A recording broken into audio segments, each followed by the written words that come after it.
সালাম আলাইকুম viewers, London ভয়েসের পক্ষ থেকে আবারও স্বাগত জানাচ্ছি। এখনকার যে সংবাদটি সেটি হচ্ছে গেটউইক বিমানবন্দরে আহ, বিমানের ল্যান্ডিং গিয়ারে এক ব্যক্তির মরদেহ পাওয়া গেছে। বিমানটি মরক্কো থেকে আহ, ইউকেতে আসে এবং গেটউইক বিমানবন্দরে ল্যান্ডিং করার পর আহ, কর্মীরা এই মরদেহটির সন্ধান পান। পরবর্তীতে এটি সাসেক্স পুলিশের আন্ডারে চলে যায় এবং এই ঘটনার তদন্ত চলছে। আম, এই সংবাদটি আজকে বিবিসিতে এসেছে এবং সেখানে বলা হয়েছে যে যুক্তরাজ্যের গেটউইক বিমানবন্দরে মরক্কো থেকে আসা একটি বিমানের ল্যান্ডিং গিয়ারে এক ব্যক্তির মরদেহ উদ্ধার করা হয় মঙ্গলবার। মঙ্গলবার দুপুর 12টার দিকে টাঙ্গিয়ার থেকে আসা এয়ার আরাবিয়ার একটি ফ্লাইট অবতরণের পর এই ঘটনা সামনে আসে। আর বিমানবন্দর কর্তৃপক্ষ জানিয়েছেন বিমানের আন্ডার কারেজ বা ল্যান্ডিং গিয়ার আহ, আসা মরদেহটি পাওয়ার পর জরুরি পরিষেবা আর কে খবর দেওয়া হয়। গেটউইক বিমানবন্দরের মুখপাত্র বলেন একটি মৃতদেহ উদ্ধার করা হয়েছে।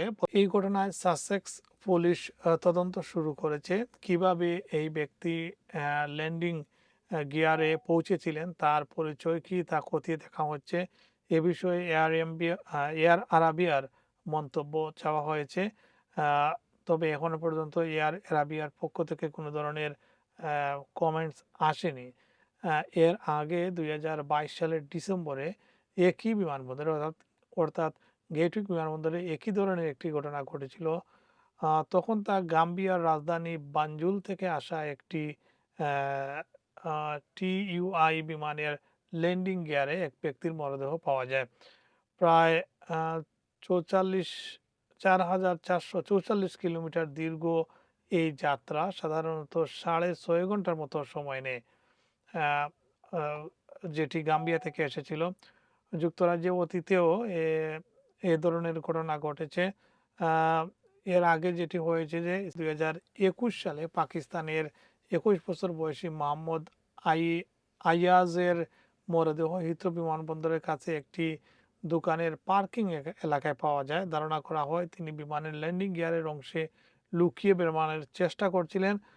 4 বছর আগে আরেকটি স্টুয়াওয়ে হিথ্রোগামী একটি বিমান থেকে পড়ে পাশের একটি গ্যাস ওয়ার্কস এলাকায় এক ব্যক্তি নিহত হন। পুলিশ ও করোনার তদন্ত শেষ না হওয়া পর্যন্ত সাম্প্রতিক এই ঘটনার ব্যক্তির পরিচয় কি তা আহ, জানা যাবে না। পরবর্তীতে আমরা অবশ্যই আপডেট দিব তার পরিচয় এবং সে কোন দেশের নাগরিক।